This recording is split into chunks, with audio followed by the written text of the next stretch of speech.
Every recession is a transfer of wealth, from the unprepared to the prepared. While most people are scrambling to cut subscriptions and hope their job survives, a small group is sitting on infrastructure that costs nothing to run and gets more valuable as prices climb. Today, I'm giving you 7 specific items that flip you from consumer to owner before the next downturn makes that switch a lot more expensive. Save this video right now. You're going to want to come back to it with a notebook, because by item 4, you'll have a list of things to track down this week. Here's the thing about recessions that nobody talks about on the financial news channels. They don't actually destroy wealth. They relocate it. And the people who lose the most aren't the reckless ones. They're the ones who built a life on rented infrastructure without realizing it. Think about what the average household depends on every single month. Grocery supply chains that span 4 continents, medications manufactured overseas, food that requires refrigeration, fuel, and an unbroken logistics network to reach the shelf. Every single one of those is a subscription, and subscriptions get canceled. In 2020, within 72 hours of lockdown announcements, store shelves in the United States went bare. Not because of a supply shortage, because of a confidence shortage. People panicked, and a just-in-time supply chain designed for efficiency, not resilience, buckled instantly. Prices on basics doubled, then tripled. Lumber hit 4 times its pre-pandemic price. Eggs hit record highs in 2022 and haven't come back down. Here's what the economics textbooks don't tell you. Inflation doesn't hit everything equally. It hits your dependencies hardest. The things you can't produce yourself, those are where you bleed.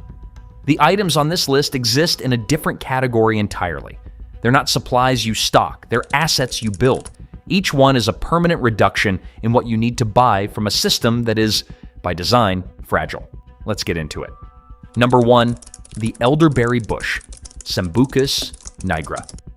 Item 1 is something your great-grandmother probably had at the edge of her property and your generation was never told to plant. The European elder, Sambucus nigra, is a fast-growing perennial shrub that produces 2 distinct harvests, flowers in late spring and berries in late summer. Both are functional medicine with a documented track record. During the 1918 influenza pandemic, communities in Panama used elderberry preparations when conventional treatment was unavailable. Clinical trials published in the Journal of International Medical Research showed elderberry extract reduced influenza duration by an average of 4 days compared to placebo. The active compounds are anthocyanins, specifically cyanidin 3-glucoside, which interfere with viral replication at the cellular level. Here's what most people don't know. A single mature elder can produce 6 to 15 pounds of berries annually for 30 to 40 years from one planting. Elderberry syrup at a pharmacy runs $8 to $15 for a 4-ounce bottle. Making it from your own harvest costs you roughly 30 minutes and a cup of honey. You're looking at hundreds of dollars in annual value from a plant that asks for nothing once established. Find certified Nigra cultivars. Look for Bob Gordon or Adams varieties through specialty nurseries like Rain Tree Nursery or One Green World. Bare root stock runs $10 to $20. Plant 2 for cross-pollination, full production in year 2. Number 2, the soapwort plant Saponaria officinalis. This one almost nobody has heard of, and that's exactly the problem. Soapwort is a perennial herb that produces saponins, natural surfactant compounds in its roots and leaves. Crush the fresh plant in water and it lathers. Actually lathers. European monasteries used it to clean wool textiles for centuries. The Victoria and Albert Museum in London still uses a soapwort solution to clean fragile historic tapestries because synthetic detergents would damage them. During wartime rationing in Britain, soapwort was cultivated in home gardens as a soap substitute. It's not a novelty, it's a functional cleaning agent. One established plant spreads aggressively through rhizomes, meaning a single purchase becomes a permanent, self-replenishing supply. The active compounds remain stable when the plant is dried and stored, extending utility through winter. From a cost standpoint, the average U.S. household spends roughly $150 a year on cleaning and laundry products. Soapwort doesn't replace all of that, but it meaningfully reduces the dependency, especially in a scenario where supply chains tighten and prices spike. Seeds cost $2 to $5 and germinate readily. Plants establish in a single season. This is infrastructure most people drive past at the garden center without knowing what they're looking at. Drop a comment right now. Did you already know soapwort existed? I'm genuinely curious how many people watching this have already figured this one out on their own. Here's what most people get wrong about recession prep. They think it's about stockpiling. It's not. It's about eliminating recurring costs at the source, and the next few items do exactly that in ways that will completely change how you see your property. Number 3, a quality hand-crank grain mill. You probably already know that whole grains store longer than flour, but most people stop there and never take the next step. Pre-ground flour has a shelf life of 6 to 12 months. Whole wheat berries stored in sealed buckets with oxygen absorbers last 25 to 30 years. The gap between those two numbers is enormous, and a hand-crank grain mill is the bridge. The Diamant mill, manufactured in Denmark, has been in continuous production since 1930 and is still sold new today. The Country Living grain mill, made in the United States, has a documented service life of decades with basic maintenance. These aren't decorative, they're mechanical infrastructure. Stone burr mills produce low-heat grinding that preserves the nutritional profile of the grain, specifically the wheat germ oils that degrade rapidly in commercial roller-milled flour. During the Great Depression, families who had wheat berries and a mill ate. Families who had flour had 6 months and then had nothing. The cost difference matters too. Hard red wheat berries from Azure Standard or Grain Miller's Bulk run $60 to $90 for 50 pounds. That's roughly 150 loaves of bread at a cost of 40 to 60 cents per loaf. The mill itself costs $350 to $600 depending on the model. Run the math over a decade. This is ownership. Number 4, comfrey, Symphytum officinale. This plant has one of the most interesting dual functions in the self-reliance toolkit. Comfrey is a deep-rooted perennial. Its taproot reaches 6 feet down, mining minerals that shallow-rooted plants can't access. And it produces leaves so nitrogen-rich they've been used as a fertilizer activator for centuries. But the same compound that makes it medically significant, allantoin, is also what makes it a legitimate first aid asset. Allantoin accelerates cell proliferation. It's found in commercial wound-healing creams.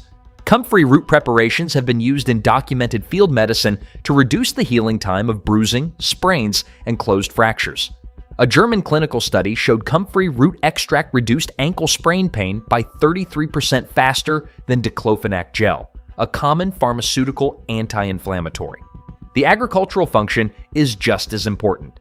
A single established comfrey plant produces up to 4 tons of leaf material per year per acre, meaning even a few plants become a permanent free fertilizer source for your garden. Cut and drop the leaves around fruit trees as mulch, and steep them in water for 30 days for a potent liquid feed. Bocking 14 is the non-invasive cultivar. It won't spread by seed. Get root cuttings from strictly medicinal seeds for roughly $5 each. Let me know in the comments. Which of these 4 items are you going to track down first? Item 1, 2, 3, or 4? I read these and they actually shape what I cover next. The next item on this list sounds completely ordinary, but there's a specific type most people buy that's essentially useless and a version almost nobody buys that functions as permanent infrastructure. The difference is worth knowing before you spend $1. Number 5, open pollinated seed stock. Here's what they don't tell you about most of the vegetable seeds sold at hardware stores. They're hybrids, F1 hybrids specifically. The seeds they produce either won't germinate or will revert to an unrecognizable parent form. You cannot save them. You must buy new seeds every single year. That's not a product. That's a subscription disguised as a product. Open pollinated and heirloom varieties are genetically stable. The seeds from this year's tomato produce next year's tomato, identical in character, true to type, indefinitely. During the Soviet siege of Leningrad from 1941 to 1944, botanists at the Vavilov seed bank starved to death rather than eat the seed collection they were protecting because they understood that those seeds represented permanent food security across generations. That story is worth sitting with. A quality open pollinated seed collection covers your core caloric and nutritional needs. Calorie crops, dried beans, corn, winter squash, pair with high nutrition crops like kale, amaranth, and sweet potato slips. Seed Savers Exchange in Iowa is the gold standard source. Their annual membership is $45 and gives access to over 20,000 varieties, many of which have been maintained by member growers for a century or more. Budget $100 to $150 for an initial foundational collection. Learn to save seeds from your best performers. Within 2 seasons, you own a permanent, self-renewing seed library. Number 6, a Fiskars X27 Splitting Axe Plus Seasoned Hardwood Cord. Before the next item, I want to address something. Most people think wood heat is a rural option. It's not. A wood stove insert in an existing fireplace can heat 1,500 square feet. A freestanding certified EPA wood stove can handle most of a small home. And here's the economic case. A cord of seasoned hardwood in most of the U.S. runs $200 to $350 delivered. A cord of wood produces the equivalent heat of approximately 200 gallons of heating oil, which at current prices is $600 to $700. You're looking at more than a 50% reduction in heating cost, using infrastructure that works with zero grid dependency. The Fiskars X27, roughly $65, is the standard against which every other consumer splitting axe is measured. Fiberglass handle, lifetime warranty.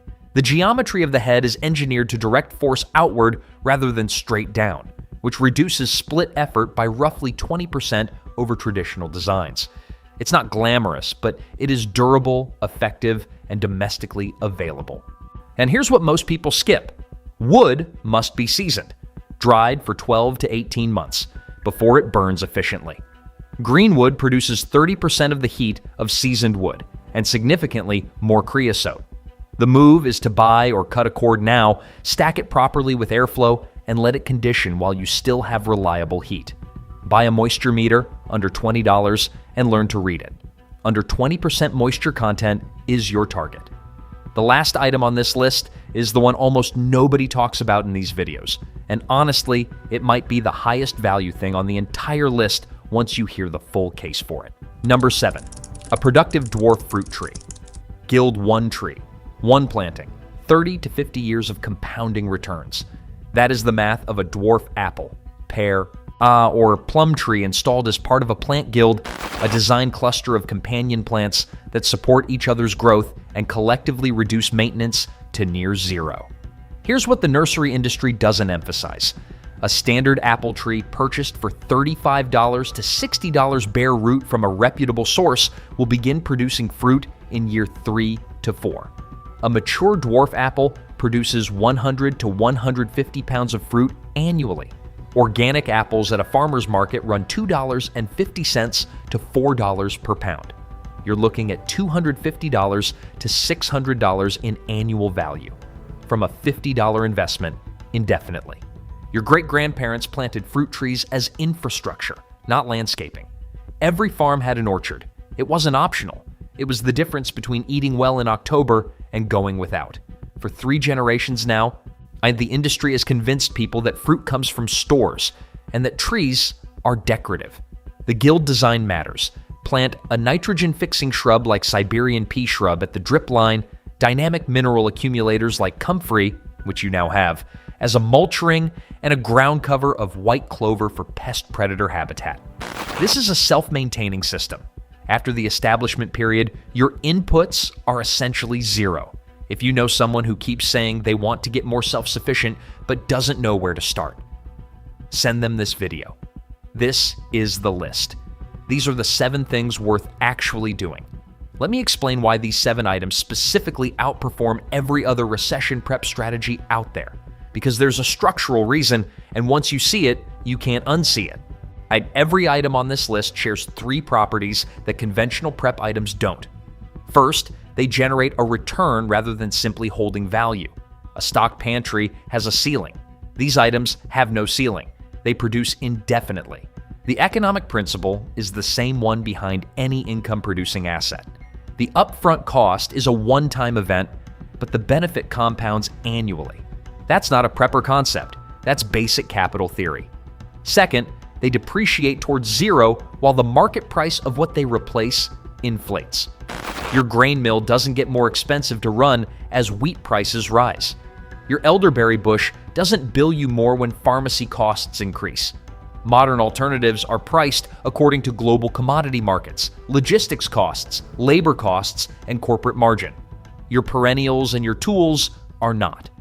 That structural disconnect is the core of the hedge. Third, they build knowledge capital that you cannot lose. Learning to split wood efficiently, save seeds successfully, or manage an orchard takes time, and that knowledge doesn't disappear in a downturn. Every other asset class can be taxed, inflated, or devalued. Skills and living systems cannot. Modern financial systems have done a masterful job of making you forget this. They've made it more convenient to rent everything than to own anything that produces. And convenience has a price. You just don't see it on a monthly statement. You see it when the system hiccups and your buffer is a week of groceries and a credit card. These 7 items are not a complete solution. They're a starting point. Each one builds on the others. Comfrey feeds your orchard provides food security, your grain mill handles your caloric staples, your seeds close the loop entirely. This is a system, and systems outperform collections of individual items every time.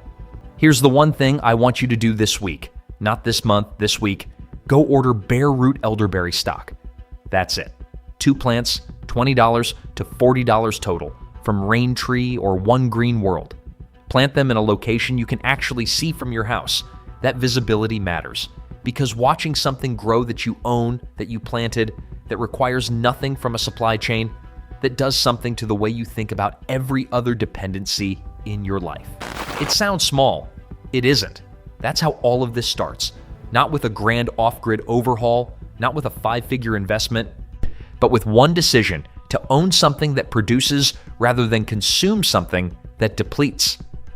The households that come through economic contractions in the best position are not the ones who had the most saved.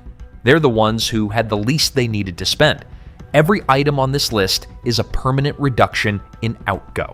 Stack 7 of them and you've fundamentally changed your household's economic exposure to external volatility. Your great-grandparents didn't call this prepping. They called it farming. They called it home economics. They called it just being an adult, responsible for the systems that kept your family fed, healthy, and warm. We've outsourced all of that over 3 generations and called it progress. You're allowed to take it back, save this video, start with the elderberry, and build from there.